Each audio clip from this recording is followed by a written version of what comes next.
welcome along to episode 17 of the Lifting Life podcast. I'm Cam, I'm the host. I have a bachelor's degree in psychology, I'm a personal trainer, and I also work in IT. Today, I'm very appreciative to have Karanama on the podcast. We're mates from our days personal training at Les Mills, 5 or 6 years ago. But more than that, he has always been someone I've looked up to for his ability to relate to people, to work really hard. He's got an insane work ethic, and also the way in which he embraces te ao Māori. In this episode, we delve into Kara's journey from a personal and professional perspective when it comes to fitness and the journey that he's had in that space. And then also we explore how he incorporates te ao Māori into everything that he does. There's a lot of useful learnings in this episode for personal trainers or aspiring personal trainers, because Kara has just done so well in that space. He's generously shares a lot of wisdom and a lot of learnings. But more than that, I think you'll find this episode really useful if you're wanting to learn more about working hard and having a good work ethic, how to thrive in many different contexts, because Kara just does so much and just does so well in all of those different areas. And then also just how to embrace being your true self. That's what Kara does so well, is just embraces who he is. So as always, I hope you enjoy the episode. If you want to show support to the podcast, feel free to like, subscribe, and comment on the platform that you're listening to this or watching this on. Any little bit helps. So yeah, I hope you enjoy. Thanks. All right, we're live. Finally, a little bit of setup, but we're here. Karanama is what you would go by, right? Yeah, Karanama, yep. Yeah. I really appreciate you coming on today. It's awesome to have you here. You're someone who's got a lot of experience in many different facets of life. Obviously, you're a personal trainer, but it runs much deeper than that. So maybe we could just start with a brief intro as to who you are, where you're from, and we'll just go from there. G'day, brother. My name's Kara, or Karanama. I'm born and bred in the Horowhenua Kapiti district, anywhere south of Bulls. Otaki to Otaki is pretty much home for me, or I find that I'm at home in those areas. I went to high school, or attended high school at Hatopaora, to Māori Boys Boarding College. And from there, actually, I done my 6th and 7th form at Waiopēhu College. And from there, the year after, I attended New Zealand Institute of Sport a few years back now, which was where I met you. Mm-hmm. That probably was the point at which our journeys started to cross, I suppose. We were, what year did we meet? 2015, 16? Somewhere around there. I did my PT course 2016, and then we were both at Les Mills 2017. And I guess you're just such a nice guy. We just ended up becoming friends somehow, right? Yeah, it seemed like you almost ran that gym down there. You knew everybody. You're super extroverted. Yeah. And you're a really good guy. And how could we speak more to how we know each other? I suppose that was the main thing, eh? We would go out, get breakfasts and get coffees and stuff every now and then. And you're certainly someone that I always looked up to at that time as well, because of how successful you were as a trainer. Now, pulling it back to you specifically, like I said at the beginning, you do lots of interesting stuff. What does your day-to-day look like at the moment? So you're in Palmy right now, right? Yeah, I'm currently located in Palmerston North as a papa, as a dad, and as a partner, and also as a kaiako, as a teacher. So I'm at a couple of schools teaching maurako, Māori weaponry, kapaka, and also I've been, for the last few years, I've been learning how to carve, or mahi whakairo, which is Māori carving. And that's anywhere between, or anywhere from a day-to-day thing. We could be doing carving on wood in the morning, and then in the afternoon we could be carving on greenstone or doing stone, working with bone, and then also doing tattooing, Māori, tāmoko, on skin. So just the day-to-day always changes, but that's what I like about it. Never 2 days the same, and it keeps me on my toes, and I really have to make sure I've got Google calendars on. That's for sure. Have everything booked in. Yeah, everything booked in. I've still got my hand in the training. I take a class. I had a couple of classes, but I take a class now at a gym in Palmy, which is a functional fitness gym, Powerhouse Palmy. If you guys are in Palmy, check it out. Shout out. Yeah, a little shout out there. So I do like a Metcon there, just a bit of conditioning. And then I'm also doing strength and conditioning at a Māori kaupapa driven kura by the name of Manukura, and I do a couple of conditioning sessions with the young and up and coming athletes there, bro, and that's amazing. There's a lot. You do a lot, yeah. man. And then add on all the other iwi commitments and kaupapa Māori that I'm involved in as well. It definitely keeps me very busy, and also a kaiako for Te Wānanga o Aotearoa alongside my uncle. We've been delivering a course for now it's 12 years Māori weaponry. I think we may have an opportunity for one other student to sign up, Ken. Oh, yeah. Oh, we're moving overseas. No. And that's pretty much where I started my whole journey in PT and actually the health career and industry, yeah.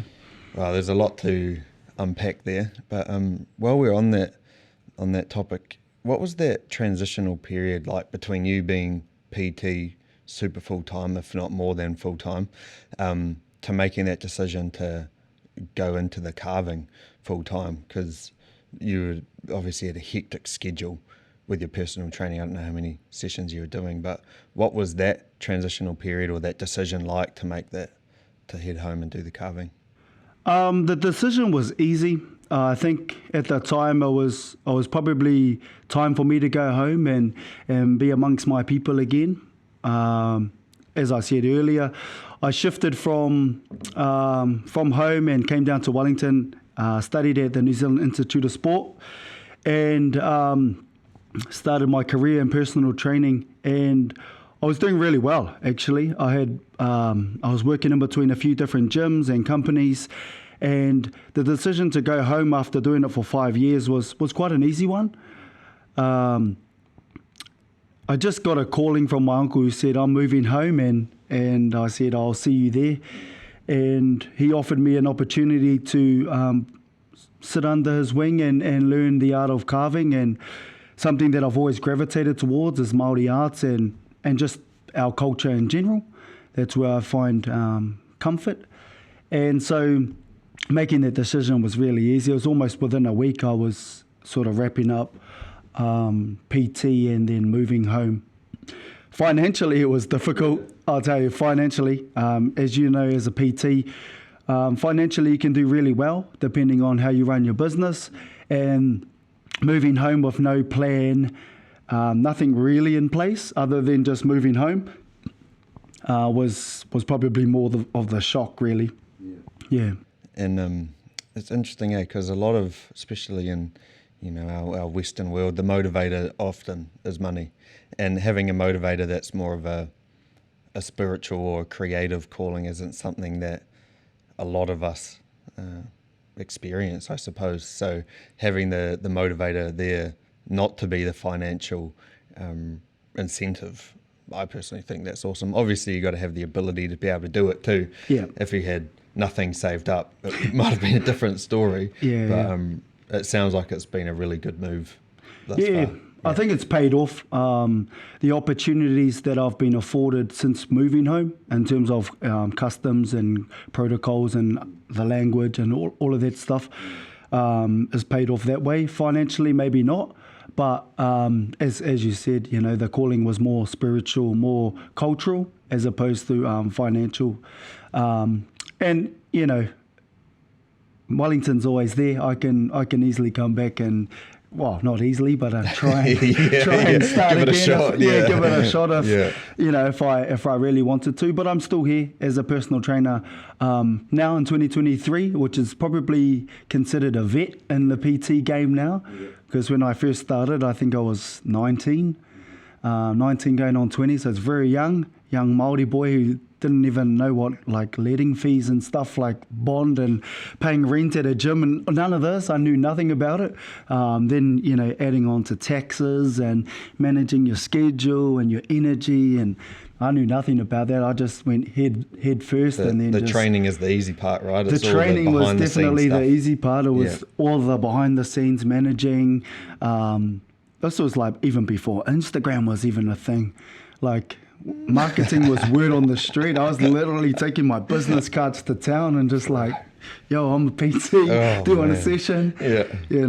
That's when we had the level system back at Les Mills. And so I'm very fortunate and honoured and privileged to still be doing it. Right, I want to pull it back to fitness specifically in regards to you. Obviously, you do it as a profession and have been for a while. What was your first experience with fitness or sport, or what sort of started your journey in this space? Being active has been a part of my life. My parents were both footy players. They both played rugby league. Then my dad had a bit of a freak accident when I was young and broke his neck, which sees him now in a wheelchair. But that didn't stop him from going to support my brother and I have an older brother in Australia who was very active growing up. And we played a number of sports: hockey, rugby touch, rugby league, indoor netball. Even had a jam at indoor netball. And that was sort of my intro into health and well-being. But really for me, what actually sparked a career in fitness was through Māori weaponry or Maurako. And those of you that know what it is, it's not only is it probably not really a sport, but it's more of a lifestyle or way of being. And it's more so about being physically fit, spiritually fit, socially fit, and mentally fit. And that to me defines what a fit person is, or who is a fit person to me, when I see that all of those pillars of their house are maintained and in balance. Would you call that hauora? Yeah, hauora Māori, or those of you that are quite common with the Māori health framework, whare tapa whā, it definitely aligns to that kōrero as well. And how did that sort of bridge that gap? You said that's sort of what kick-started it in terms of being a profession.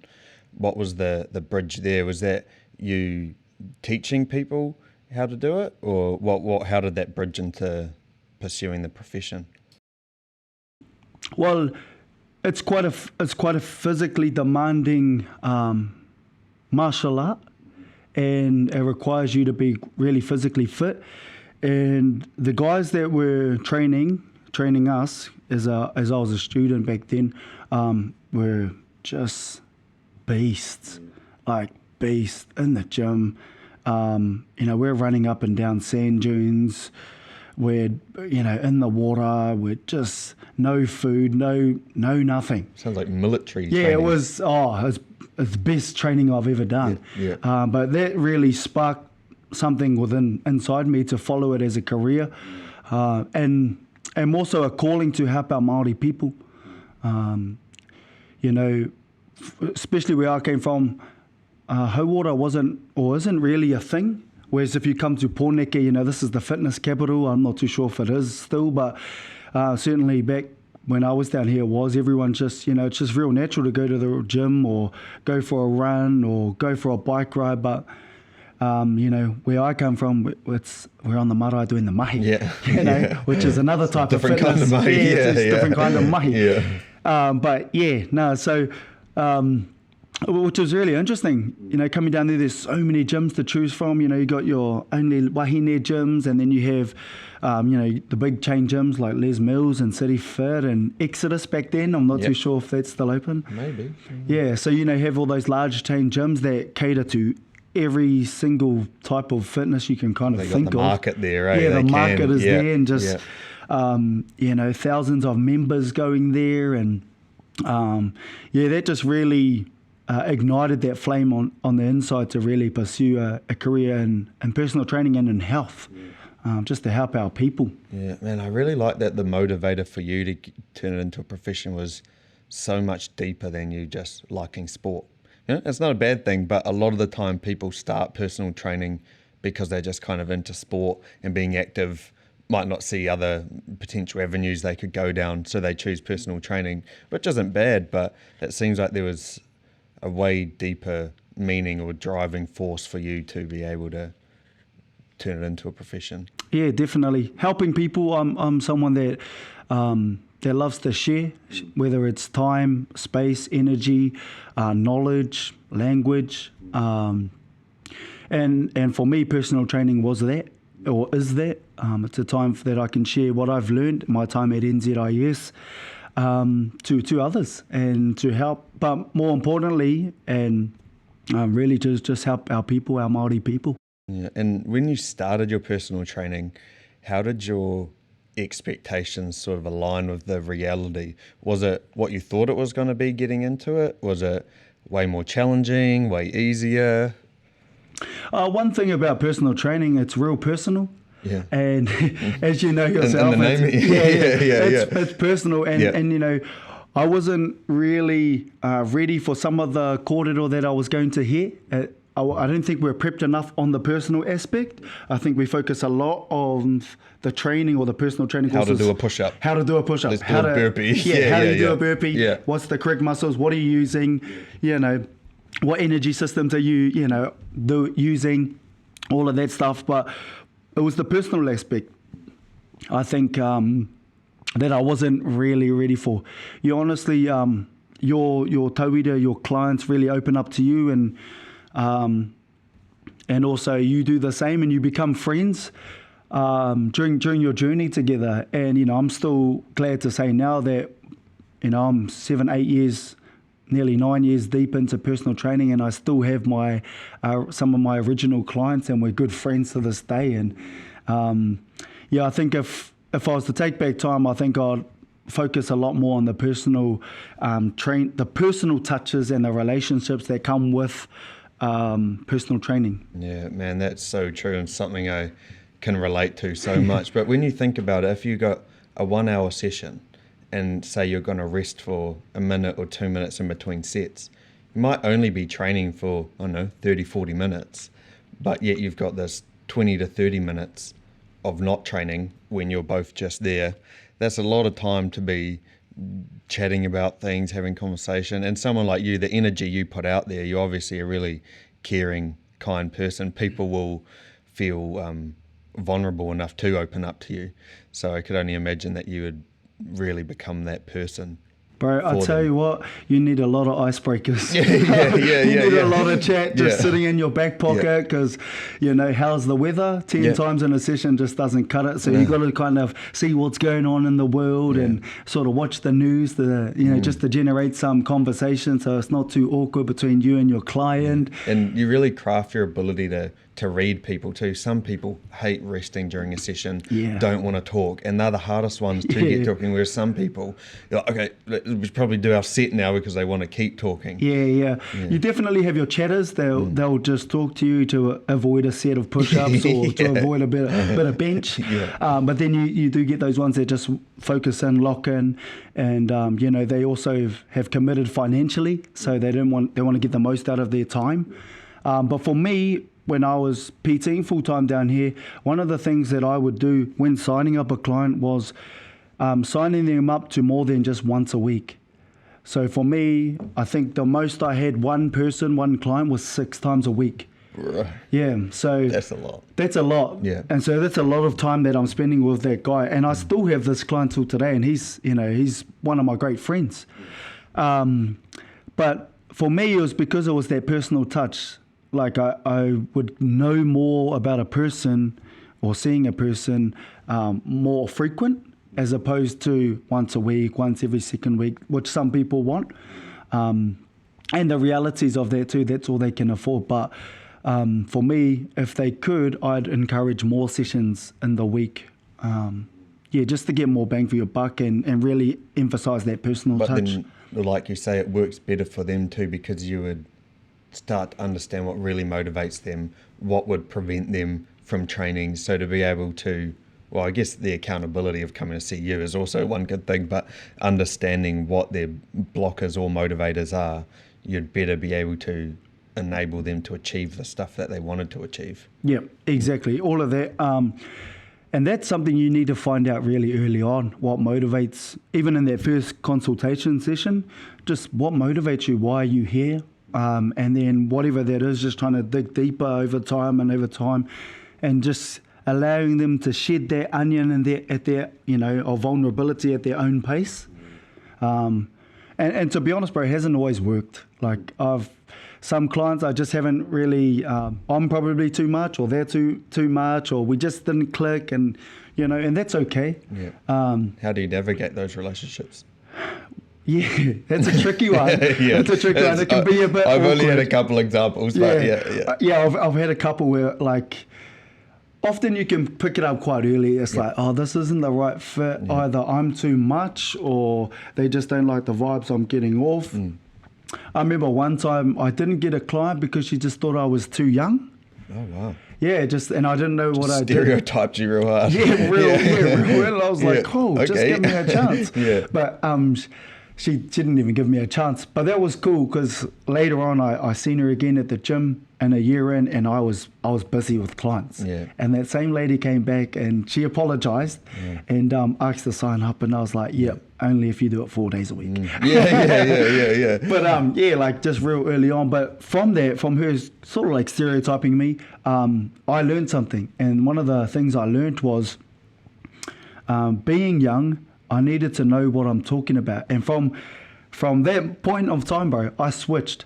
I started using all the technical names and like all the proper names for muscles. Going to contract your latissimus dorsi on it.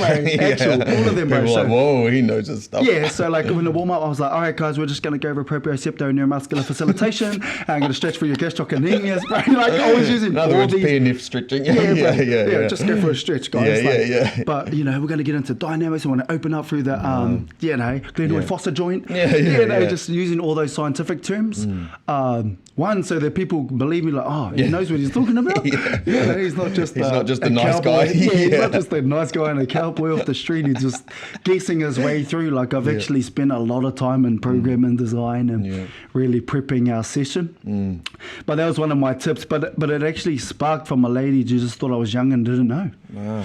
So I was like, I'm going to take that kai and use it as fuel to fuel my car. And now if you want a session, be negative about it. If you want a session with me now, it's 4 times a week or nothing. But you also had the humility to still take her on as a client, even though a year ago she was like, nah. It was honestly our joke every session. Yeah. I was like, remember that time, and when I was giving her burpees or whatever, we're doing some bit of bench or whatever it may be. I was like, remember that time you thought I knew do one nothing? extra for that time. Yeah. Honestly, I was like, how's your legs? After leg day, just, wasted as. And then, remember that time you said I didn't know anything? That's like every session, bro. I was just throw it in there just so you remember. Yeah, it's interesting you touching on that sort of people not necessarily thinking you knew as much as what you knew, or stereotyping you for whatever reason. It makes me think of working in a space like Lambton Quay. That's obviously lots of parliament workers, lots of high-flying corporates, lots of people who are really big, assertive personalities. Working in a space like that, especially because I started when I was 19 or 20 as well, I personally found it quite intimidating to start off with, because you feel like you really have to bring yourself up to a level of professionalism in order to be able to interact with these kind of people. Speaking of that space in particular, were there any things in that space that you found were intimidating or kind of barriers to you getting to relate to clients? For me, I just knew to be myself. Yeah. And professionally, I just knew I needed to show up, be a face in the gym, so that people knew me, and then also be approachable. There's nothing worse than going into a gym and then you've got a PT sitting in the corner on his phone with his hoodie on, like headphones on, just don't want anyone to talk to them. Like for me, I just made it to be approachable And if anyone that came into the gym, so I made it a goal every day to meet 10 people a day for like my first 6 months. Yeah. And I'm quite, I feed off other people and, quite highly motivated in meeting other people. But that's what I done, just to be a face in the gym. And if anyone had any troubles, then they'll just come to me. Oh, there's the Māori boy. He'll sort it out. And it paid off too, because I feel like I knew when you were in the gym. Either I could hear you, or like you were off yarning to someone in the corner, or whenever I was there, it felt like you were there. So it obviously paid off and it worked well. Yeah, business-wise, Yeah. In terms of building a business and getting clients, really paid off. Mm-hmm. And as you know, but personal training is a high turnover of trainers, and I knew that early on, and I didn't want to be just another PT. Yeah. So just establishing whanaungatanga, just establishing connection with people was real important for me early on. And yeah, it actually helped with my business in terms of growing a business. As you know, going into PT, you start with nobody. No one. And when do you have to pay rent? It's like 2 weeks in or something, You have to start paying rent. Yeah, well, each gym is different. Each gym have their little payment model or something. Payment model on how they work things out for PTs. But I think it was like 6 weeks free, and then like 6 weeks half rent, and then you pay your full price, depending on the gym. Well, back then. And back in those days, I was what you call a gym instructor. So that's a person that we used to wear the bright red shirts and then go around jimmies and just go around fixing equipment and having a chat. And then once I finished my gym instructor shift, which I'd done all my getting my chat in, then I went over to PT and done my personal training, which was difficult at the time, because that initial switch from t-shirts, even though it's t-shirts, people are like, oh, you're the gym instructor.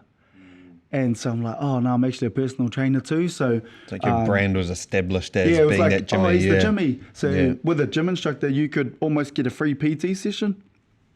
And then when I put the other shirt on, it's like, nah, you actually have got to pay for this. And it feels, I don't know how you felt, but when I put on my PT shirt, I felt kind of nervous that people thought I was going to try and sell them something straight away. Yeah. Whereas when you were a Jimmy and you went up to someone to give them some tips or something, that it would be received in a different way, because you're not there trying to sell them anything. Yeah, exactly. Yeah.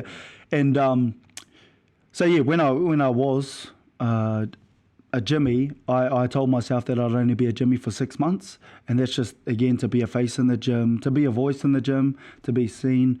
And then after that, I was just dedicated to building my business.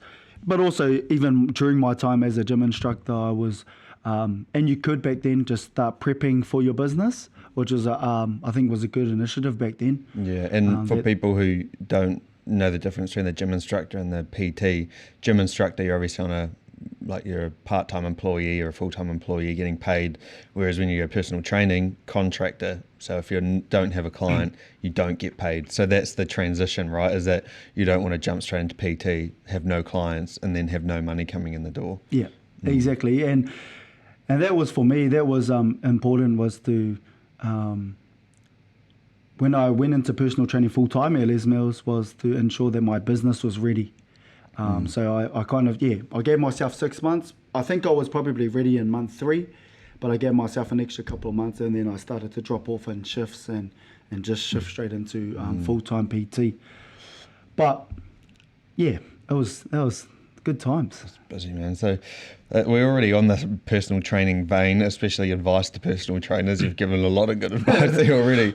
So what I want to get into is that you obviously weren't just doing personal training at Les Mills. You were at Sweat, you're doing some group classes back home, I think. You might have even been doing some mobile sessions as well. So this is probably quite applicable to current personal trainers, but how did you manage your time, and how did you set up those different businesses in all these different areas? So when I was at New Zealand Institute of Sport, which was at the Westpac Stadium back then, 1 month into the course, I actually landed a job as a PT. That's like unreal. 1 month in. How did that happen? Not to go on too much of a tangent. But we had a guest come in, and he came in and was talking about his business. And then a week later, our tutor, Ben, shout out to the GOAT, Ben came in and was like, oh, there's a job opportunity, do you want it? And I was like, I don't even know what I'm doing. But I took it. Yeah, well, why not? So I was studying, and then I was running boot camps in the morning, and in the evening I was running mobile PT, in-home PT.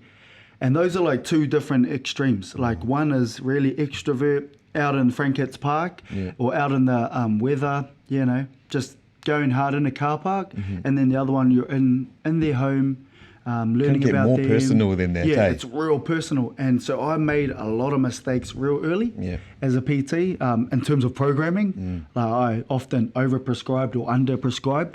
But we'll get into programming later. But yeah, so month into the course, I was afforded a job, or month or 2 months into the course. And so I done that. Yeah, so I was doing the course, then I would go home and then jump in my car, and then I would go and do evening clients. And that happened right till I graduated the course. And then after the course, I managed, actually it's funny as Les Mills gave me a call. So when back then the PT manager was Brett back then, you know Brett. Did you have to do that sort of trial thing at the gym where you'd go in for a day and do some stuff? When Brett came into the course, bro, I asked a lot of questions. Just around PT, and he liked it. Yeah. He actually was like, bro, this shows you're passionate. Right? Yeah. I was asking him, like, what is it like in the industry? You know, ask him so many questions about the industry because I was so passionate about personal training and being Māori. And back then, you're talking about a UPI. You know, that unique point of or selling, whatever it is. Yeah, okay. Whatever that one is. Hey, talk about marketing. And I was asking him questions about that, and he just said, I want you. Wow. And so when the time came, I actually signed on to Les Mills like during the week. And then I get a call from one of my good bros, Damien Jacobs, bro. Shout out to Sweat in Ngauranga Gorge. Those of you that know their gym, check it out. If you don't, just sign up. Check it out anyway. Yeah, check it out anyway. But yeah, the bro Deej, he gave me a call and he was like, bro, we've got an open spot for a few classes at Sweat. Bro, and I literally started Les Mills on the Monday, and then I had my first class, which was shadowing Deej, on the Tuesday, bro, the next day. Yeah, bro, it was amazing. Epic, man. You know, Sweat came with a whole new look and a whole new feel about training too. So before that, it was really strength focused, and then going to Sweat, it was more so your functional fitness. It's kind of like CrossFit-y. Sort of like CrossFit now. But yeah, and it came with another well of knowledge, learning off the, you know, real experienced trainers back then was like Deej and Sammy Souls, who was the ex-Les Mills trainer. And that's where I really grew in terms of knowledge, in terms of training, and also how to manage my business. Because these guys, you know, they started a gym and they started from doing boot camps in a car park, bro. And so that was inspiring for me. I was like, man. It seems like you got these opportunities because you're so good at relating to people, not necessarily for the wealth of qualifications that you've got, but for your ability to relate to people and just show that you're passionate and inquisitive about it. Yeah, well, I had to have something unique about me, bro. If I didn't have the scientific terms back then, I was just like, man, I need to establish these connections and make them lifelong connections, which I have, and, you know, still have a really great relationship with those fellas, and you know, their knowledge around training and personal training and business is just it's real up there, and I that inspired me, and so working there was awesome. Because we had a good crew, you know, like the likes of Izzy and Rick back then, you know. We had a real cool crew, and it was small, so everything was kept nice and tight. And then, so like on an average day, I would wake up in the morning, I had my own boot camps. And that was based out in Oriental Rongotai. And what time were you getting up to? Stupid hours. Yeah, it was like 4 o'clock, bro. I was up. I was out of the door by 4:30, had a 5 o'clock class, then I had 6 o'clock boot camp. You've got to bring the energy to those two. Bro. It's not just turning up and taking them through some movements. You've got to be the one who makes them question how awake they are. How is this guy so awake? Yeah, that's my pet peeve, bro. When I see trainers and like rock up to a 6 o'clock class, bro, and they're like tired, I'm like, nah, bro. This person's paying for you, and they are relying on you to be there for them. Even now, bro, like even my classes now, I'll always show up an hour early.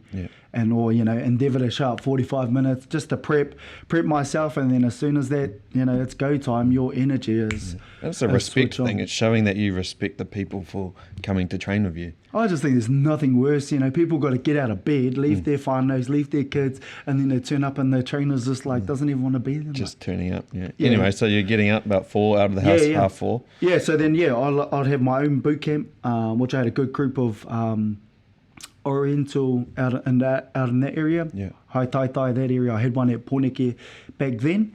So I was doing that a few days a week, and then on the other mornings I would be a trainer at Sweat, which is functional fitness.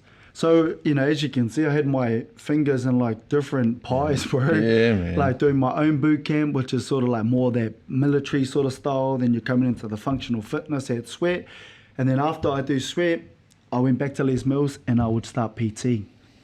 And that was every day, 5 days a week. Wow. On the Sunday, I would start my PTing in the evenings. So I would PT Sunday evening and then go Monday to Friday. What a route, man. Yeah. And then on a Friday, I'd leave to go back home to Wānanga to teach or, do any of that kaupapa.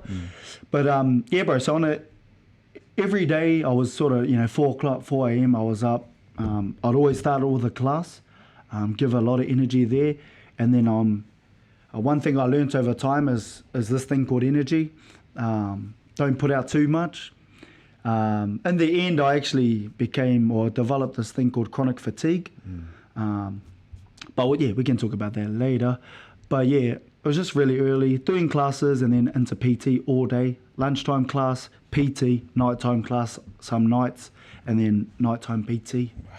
And one thing you touched on when you first started doing your at-home sessions is the action, so doing the thing, is what brought you the learnings. So you said you went in there, made heaps of mistakes with programming and all sorts, and that's what brought you the learnings. What were some of the key learnings that you got in that first sort of few months or whatever it was of doing this schedule? One of them's around program and design. Yeah. Because I didn't really know how to program or, how to even design a program. I didn't really know the intricacies, am I doing push-pull, to what I know now.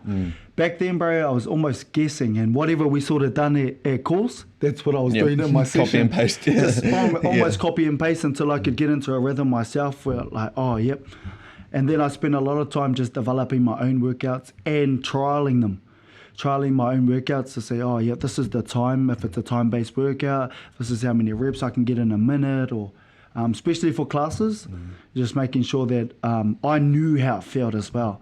Often trainers, they're like, hey, do this, but often we, as a trainer, they can't do it. It's the cause and effect, right? And I think sometimes from a client perspective, they might think that you somehow know what weights and reps and stuff they need to do. To a certain extent, after you've been training them for a while, you will. But so cause and effect, right? You got to try something first, see how it works. Okay, cool. Adjust. You don't just make it up and get your client to do it. You have to put that time in to understand how is this workout going to affect this person. Yeah. And we spend a lot of time in our course on program and design, and it was good to be around the likes of Ben and the teachers back then, the staff. They knew a lot around designing, especially those that spend time around the Olympic Committee. And so often leaning on them in terms of developing workouts or WODs, or especially in the groups setting, is real important. Yeah. And what were some of maybe the higher level learnings from that, maybe in terms of your work ethic or your communication skills? Or obviously there's the programming, which is the super specific micro sort of learnings, but what were some of the higher level learnings from having such a busy schedule like that? Communication is one. And I'll just touch on communication. When you're delivering a session, it's important that if you're delivering a workout that you don't actually know yourself or been through, or that's really hard for clients that are showing up, and they're obviously paying, and I've made that mistake before, that I didn't really know how this workout was going to go. I'm just like, how's this going to feel? Are they going to make this timings? Are they not? Is it too much? So really being able to communicate effectively what you're trying to explain. And from a place of knowledge too, From not a place from a place of knowledge. guessing. Eh? Yeah, not from a place, because a lot of people will guess, and Yeah. a lot of people will, pick that out like, oh, you're just It's a guessing. fragile foundation. You can spot it from a mile away. Yeah, exactly. And so, I really spend a lot of time just trying to touch on communication and being a better deliverer, and just making sure that even though I know the workout, a baby could come in and sort of follow the workout, and it's not too messy. Yeah. And it's about saying enough, but not saying too much, right? Especially, I haven't done much group session stuff myself, but I find that that's the case when you're teaching someone an exercise.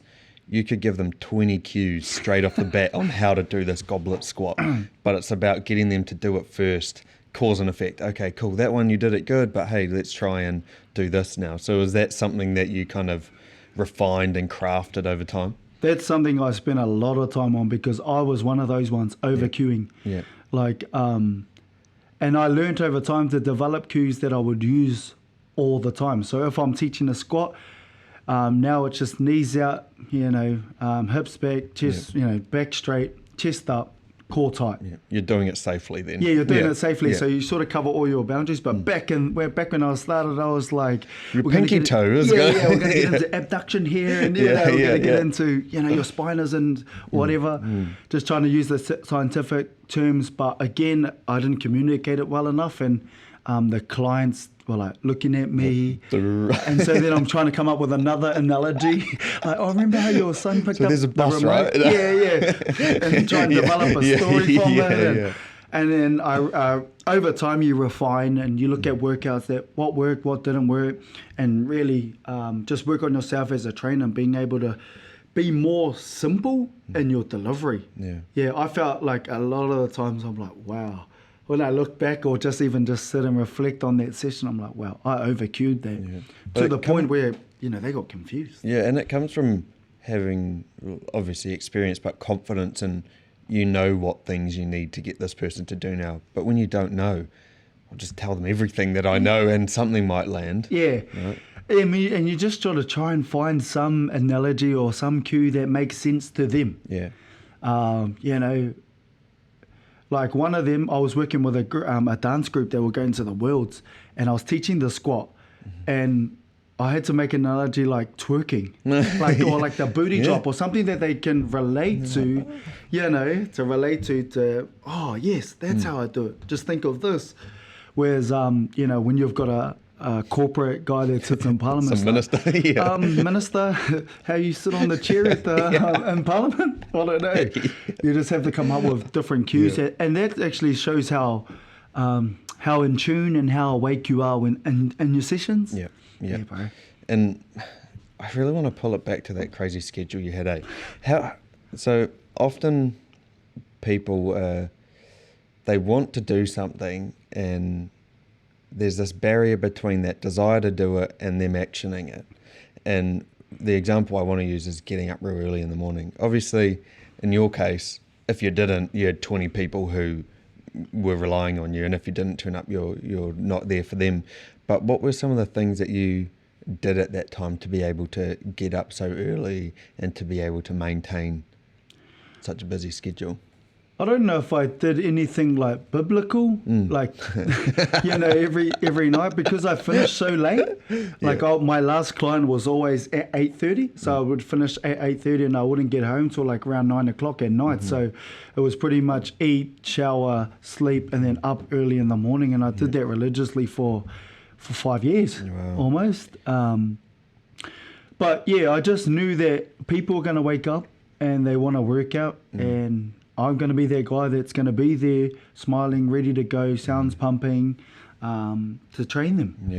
Yeah, that's kind of, I've got this piece of advice for people often, and it's try to schedule something in where you have to do it out of necessity. If you don't give yourself a fallback plan, then you're going to do it. You just have to do it. And it almost sounds like that was the case, right? It was just all out of necessity. It wasn't because you thought, oh, maybe I'll get up at 4 o'clock tomorrow. You just had to do it.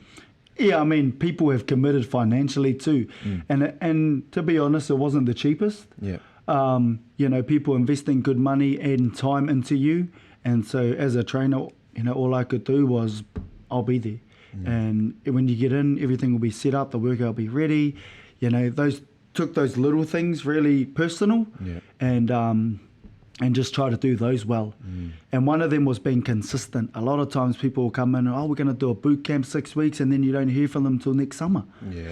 It's just like, nah. Or they forget like what week you're in or something, and week 6 goes by and they haven't been tracking it, or... Yeah. So I used to run 4 weeks on, 1 week off. Yeah. So in that 1 week was spent time planning, or holiday if I wanted to back then. But often it was planning, marketing, and resetting.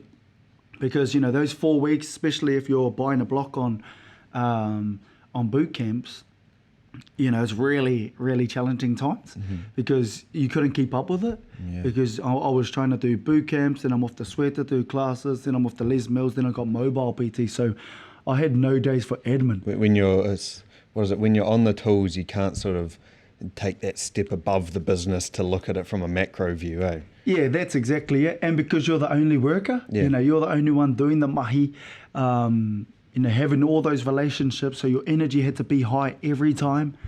And, obviously, 5 years into it, I got a bit tired and a bit fatigued, but whilst I had the energy, I was sharing it. But that 1 week off was real important for me. Because it was time, one, I could sleep in, because 3 days a week, I didn't have boot camp, so I could sleep in, and also just sort of reset, refresh, focus on a bit of admin and that sort of stuff. That's a real good piece of advice you're touching on there for trainers, and that's something that I wasn't really conscious of, at least when I first started training, is you're responsible for yourself and giving yourself structure.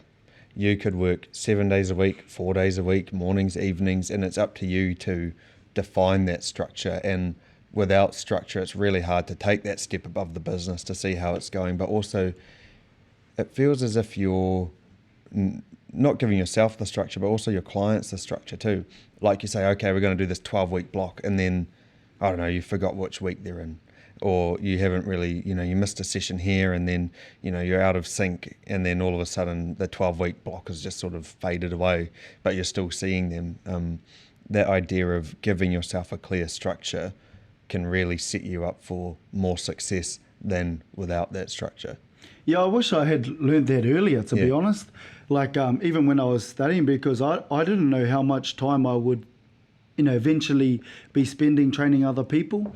And one thing just to touch on, and I think this is pretty good advice that I got early on as a PT, was always invest in yourself. And that was probably one of the most influential statements someone said to me, because here I am training, doing 77 sessions a week, on a really good week. It's unreal. It's unreal. That's ridiculous. Like 14 classes or group classes a week, and then you got 63 PTs. That's crazy. Yeah. The last thing you wanted to do, and this, especially if you're coming into the PT game, the last thing you want to do after a long day of PT is actually train. Yeah. And I found that I was not liking training because I've got 1,000 programs in my mind, and I have to plan for the, somebody else's session the next day. And so one thing I did early on was invest in other PTs, and I didn't have to worry about no programming. I didn't have to worry about nothing other than showing up and blocking out their 45 minutes to an hour and just listen to them. And the upside to that is you're actually learning a bit of knowledge as well. And I often went to the senior trainers to train me. Whether, if I wanted to learn boxing or get heavily involved in boxing, then I went to, like the Richies, the type of trainers. Who's the best at this specific modality? Who's at the gym? Who's, is this your specialty? Yeah. Then I'm going to you. As I started to get on and I changed gyms over to Lambton, it's more of a gym that's focused a lot around mobility. Yeah. And so I went to those type of trainers to train me. Matt McCorkindale, those kind of guys. The Raywins, the Pablos, to help me and just feed off them to get their knowledge around mobility to help me deliver mobility to my clients. Yeah. It didn't mean that I'm going to be an expert, but it just meant I had some knowledge around it. And that's a piece of advice that always stuck, and it still sticks today. Don't be afraid, even though you're a PT, to go out there and invest in a PT, pay money. to see how it It's feels. what people are doing to come and see you. Yeah, this is what people are coming to do you 4-6 times a week. Yeah. And for this price, it's a small sacrifice for a long-term gain, I think. Oh, you touched on two big things there. And the first one, I reckon, was turning your passion into a profession can often take your passion out of it because, you liked it for the reasons that you like it for yourself, but turning that into a profession can often make that passion sort of fade away because you're in that space all the time. You're in the gym 12 hours a day. The last thing I want to do is spend another hour in here doing it, for myself. I can't be bothered being in here. So that's one thing that I've preached to people a lot is that be mindful that when you turn your passion into a profession, your passion could go. And so doing things like what you did, whereas you're investing in yourself, getting someone else to help you with your training can spark that passion again because you're learning new things. And then the second biggest thing there I reckon you touched on was the investment back into the business. Just because you've got the knowledge and capabilities where you are when you started, that doesn't mean that you should stay there. Yeah. Your clients want to see you level up too. They want to learn some new exercise or mobility drill that you've put the time and effort into learning. They don't want to just train with you for 2 years and never learn anything new as well. So they also really like seeing you upskill because it has a flow-on effect to their training as well. Yeah, definitely. That's spot on. And a lot of the stuff that I know today in terms of like the scientific sort of or the specialty skills in training, I learned on the job, not at course. And that's not to knock the course, but I learned a lot of those senior trainers that that have been 25 years doing PT. I'm like, how are you still in the game? Whereas we see our mates that are coming into the PT industry, they're here for 6 months, sort of can't really build a business, so they really struggle in that area, then they're out. Yeah. And then the next one comes in and it's sort of the same thing. But I really wanted to know, like the ones like Maddie and them, how are you still in the game for like 15, 20 years, vet? Yeah. And yes, an interesting thing too, because it's about establishing your niche in the gym, but having the humility and I guess curiosity to reach out to all of these different kinds of people to understand how can their style of training feed into your style of training and also benefit your clients. And I think in doing that, that's how you have the ability to stay around for so long, is because you're constantly leveling up. Yeah, exactly. And I think, back early on, Les Mills were really strength-based, and then that changed for a bit there. Everyone was doing CrossFit when CrossFit became big. And, I remember that. We were all CrossFitting. We were all doing like muscle-ups and sort of doing chins and stuff like that. Yeah. Then boxing came in and then that came out, then the old animal flow, remember when all that came in? Zoo? Crawling on the ground and stuff. We were all crawling, all these big muscly guys all crawling on the ground and doing like bear crawls and stuff. And it's good because it almost shows the whakapapa or the genealogy of training within the gym environment. Yeah, and it's about not also having your blinkers on and just weight training is the way to go. Yeah. I mean, it could be the way to go, but why not see if you can incorporate these other aspects, because it's going to open up the amount of clients that you can get or the range of clients you can get. And also one thing you learn here could be super beneficial for this client and make them see more value in you as a personal trainer as well. So that was one important thing I got early. Just want to touch on what you said was not to niche myself. Yeah. Like to just bodybuilding or just CrossFit. It was to be a trainer that could train anybody, from someone getting off the couch, someone who wants to weight loss, someone, just being adaptable and having all of those opportunities and avenues. And it's not about being the expert in all of those things, because people are going to come to you with zero boxing experience. Yeah. Okay, well, I good enough to hold up some pads and get them throwing a 1-2. Yeah. They don't need to know how to box Mike Tyson or something. Yeah, bro. They're not going to be Floyd Mayweather, but they want to use it to, get a bit of a sweat on or just get a bit of cardio in. I can't run, so I'm just going to use a bit of upper body and stuff like that. Yeah, bro. I done, and I really try to keep myself open to the market. And we all know those trainers that just stuck to their one thing. But I always thought to myself, how did you get there? What was that journey? Did you always start there? And was that always your sort of niche clients? or did you slowly go back to your passion and love? Yeah. One thing you mentioned earlier, which if you're comfortable to get into it, I'd be interested to learn more, is the fatigue that you got to after maintaining such a busy schedule for so long. What was that like, and how did you sort of come to the point where you realised that you were at this chronic fatigue? Well, I was tired. Like someone who's highly motivated and highly energetic early hours in the morning, but I was waking up tired as like 10 alarms, just it was real outrageous. And I actually went and seen a doctor, and he said, I was actually borderline diabetic. Wow. Which is crazy because I was so fit. Far out. But it was because my body wasn't resting. I wasn't doing, rest recovers, as we sort of preach and train. I wasn't doing it myself because, I was working early mornings, late nights, all day, every day, all day, 5 days a week, and then on Sunday. But, and he just said, if you keep going or living the lifestyle that you're living, you're going to have diabetes, bro. And, that just lit up something in me, and I just had to pull back because I knew I was sort of trying to force the energy out, and it just didn't feel right, whereas naturally I'm just sort of an energetic person, but when you're starting to force it, it really felt like I was pushing. Like you're going against the grain, eh? Yeah, I was going against the grain. And and for like a month or so, he gave me these exercises to do, and I was just getting more tired, and then I just thought to myself, man, I can't keep going on. Well, something's going to give, and it's going to be my health soon if I don't start dropping. And if you don't have your health, you don't have anything, right? Prioritizing my health. And because I was like, how can I be diabetic? I'm eating healthy, in good shape, but it's because my insides couldn't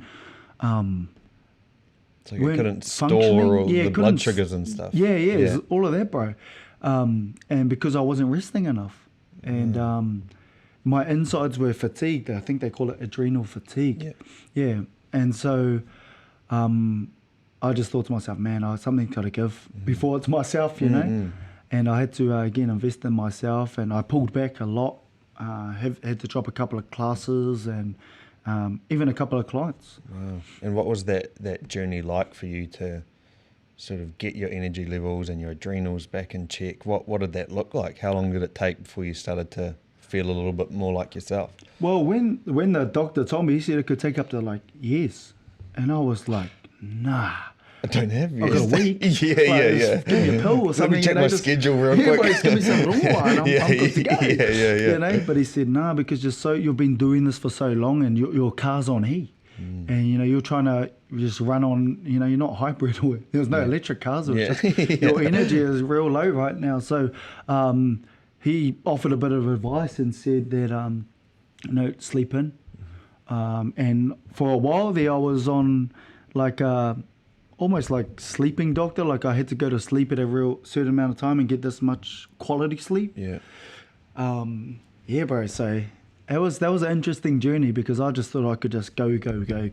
But at the end of the day, you have to invest into yourself, and especially when you put out a lot of energy and you don't often get that back. And it sounds like you weren't aware of this happening until it just hit you in the face. It's not like you gradually started to feel worse and then you went and saw a doctor. It was, okay, you need to make changes right now.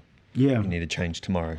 When I started hitting snooze like 5 times, I'm like, wow, nah, something's going on here. When normally I'm up either before the alarm or, but and then when he said, you've got chronic fatigue, I was just like, what the hell is that? Oh, wow. And how do I get rid of that? And changing my nutrition. And this is where I got into like drinking peppermint teas and all that sort of stuff. Damn. I was like, man, I'm not this old. And I've never heard of someone being on the verge of diabetes simply because their body doesn't have the opportunity to process things adequately. You think diabetes is like you're eating lots of carbs and sugar, you're not doing enough to sort of exert it or get rid of it or store it, but just simply because I guess it's almost like your body was in just a fight or flight mode all the time. Yeah, So it everything was. is in the peripherals. It didn't have the energy to give to your gut and to your insides to be able to do the processing. All of that, and I don't think I was fueling it with the right fuel either. You know, because I was training often, I could just burn whatever I was eating. Yeah. You know, because I'm running classes, demoing movements, working with PTs. You're sort of lifting weights all the time, and it's quite physical. Yeah. You know, and that was probably my excuse back then. I wish I could Yeah, still do that now. yeah. But yeah, like bro, just after 5 years of doing that, just took a toll, bro. And then I was just like, man, I really like I just really didn't even enjoy the industry, just because I was just like so burnt out. Yeah. Like the whole wick was just gone, bro. All right, I want to change tack a little bit now. Still, obviously, personal training, but I want to delve more into your Te Ao Māori culture, and I guess we'll start off with, what does Te Ao Māori mean to you? And then the second part to that question, how does that, which you've already touched on to a certain degree, how does that relate to or incorporate into your personal training style? Te Ao Māori is very much it's home for me. Being around Māori, the language, the protocols, the customs, all of that is I find comfort in, and I find that's my passion. Any kaupapa Māori, and that stemmed from having great examples. My uncles are prime examples of what I deem to be, a tāne, or, a really great role model, influence. And so that's, my whole Te Ao Māori is sort of stemmed from there. And what was the second part of the question? And then how is it incorporated into your training style? Oh, yeah. Even when I was back here, you had to find your unique selling point. And down here, for me, I was like, well, I'm not a bodybuilder. I'm not off to the CrossFit Games. I'm not an All Black. You could be, though. Yeah. I'm not an All Black. And I was sort of thinking, what is it that I'm, what's me? Your point of difference. My point of difference. And it was being Māori. Yeah. I had to find, back when we were at Les Mills, there's 45 other trainers. And you had to be something different. And I often, not that I used it as a selling point, but I often just be myself, speak te reo Māori. Yeah. And over time, I gradually got a lot more clients because of being Māori. Yeah. And in terms of my training style, Māori is, really, or the language is right up there. Especially now teaching it at a kura kaupapa Māori, where I teach like I run a class in te reo Māori, where there's no English. So it's my life. It's who I am. I endeavour to live by it every day, and that's just who I am, bro. Yeah, that's cool. I remember you telling me some stories about how corporates or businesses would come to your marae and be there for a few days or whatever it was, and you would sort of take them through a course, and I don't know what you'd call it. It's not really like an upskilling session, like a seminar. Can you speak to those and what those involved? Because I remember them being really interesting stories. Yeah, we kind of call it a wānanga. It's a space where you can come and learn and share knowledge and share history and share kōrero. It's something that's become a lot more common now. We're doing that quite often, where we have companies or rōpū and coming into the marae and getting that unique experience, Māori experience, and telling our history. Especially for me, who's a descendant of Ngāti Tūkorehe, we tell our Tūkorehe story. And, our tūpuna was a descendant from the Tainui Kanu, and we're the southern part of Ngāti Raukawa. So we often tell our story. And it's awesome, because a lot of them come not knowing much about Te Ao Māori or the Māori world, and yet when they leave, they can say that I've experienced and been exposed to kōrero and whakapapa, history, carving, the arts, the language, the protocols, and that's always heartwarming. When someone can leave our marae with a bit of knowledge around around Te Ao Māori and around our iwi and those things. Yeah. And those learnings, how have you seen them, maybe more in relation to your clients, but how have you seen them sort of help your clients along their journey? I don't know if you could come up with any examples, but how have you seen those sort of learnings and principles help facilitate people along their journey? Yeah, well, back in when I was like maybe early 2000 and maybe it's 2016, I think, around then. Back then, I started to develop. We're back in business. Turns out this room is affected by the after hours lights, but that's okay. So, do you remember where we were? Yeah, we're just talking about how we were going to catch up for coffee. No. Yeah, something like that. No, I was just reflecting on how Te Ao Māori has helped my clients clients. As I was saying before, or may not have, some of my clients started coming to me for the Te Ao Māori, for kōrero, for training, for like exercises in Te Reo Māori, and they sort of like one of them came in and I would run the session, even though it was one-on-one, I'd run the session in Te Reo Māori. Oh, that's cool. Yeah, and one thing for her was for her to upskill as well. And not only her, for me as well, bro. I had to go and learn some exercises because I didn't know. Leg curl. I didn't even know what that was in Te Reo Māori back then. So I had to do a bit of research myself. Yeah. And if not, then I would go back and research, or if there wasn't a word, I'd go back and research like our origins and look at pūrākau and kōrero and see if I can come up with a name that's appropriate for that exercise. Yeah. So like the leg press was like Te Whana Tāne or something like that. Yeah. I think I changed the name 10 times, but it just goes back to when Tāne separated rangi and papa and pushing things apart. It was just so that they could gain a bit of connection as well. And it was upskilling on both parties, bro. So I'm not too sure if that answered your question, but yeah, definitely. As I started to get more of a reputation in the gym, then I was running sessions in Te Reo Māori. And I suppose in the end, it became I'd say a unique selling point. Yeah. Oh, 100%. Right? Yeah, no. Definitely. I feel like that almost brings us to the end, eh? My last question is, what's next on the cards for you? Obviously, we haven't caught up in quite some time and your life has changed a lot in that time, but what's next? Anything big planned for this year that you feel comfortable to share about, obviously? There's a couple of hidden ones in there. Yep. But no, what's next is my priorities at the moment is whānau. Yep. Just ensuring my whānau and my baby and, that's all sort of taken care of. But in terms of personally, quite heavily involved in kaupapa a iwi, so just working with iwi and things like that. In terms of training, I actually want to increase my training hours, not only for myself, but also take on board a few more clients. So I'm looking at running a couple of seminars this year. Oh, yeah. Just to share. What would they be on? Yeah, it could be on anything. No, but more around the training side of things, even if it's just something real small, just like the basics, techniques in terms of lifting or something like that.